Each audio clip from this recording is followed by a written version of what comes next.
Well, this is Tim here from Your Six Studios. Today in this video, I'm going to show you how to turn on and off your headlights on your Tesla vehicle. So you can see on my Model Y Juniper, I just have the option for headlights right there. I can hold this down and they'll stay on. Well, actually, as long as I hold them. As soon as I let go of that, they're going to turn off. So if you just need them for a quick burst, you can just do that. So you can try turning them on just with the screen now. As soon as you press this button down, it's going to appear on the screen, and this will give you a quick option where you can just go to on right here, and then they'll stay on. You can do it for parking or something like that. So if we just press the button one more time, they'll show up on the screen. We can turn them off right here. So these are the quick options. Otherwise, we can go to controls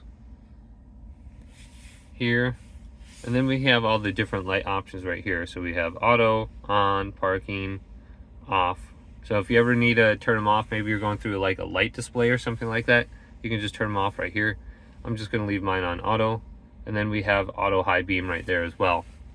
So just look at that as an option. You get your steering wheel, quick options, or in the controls here.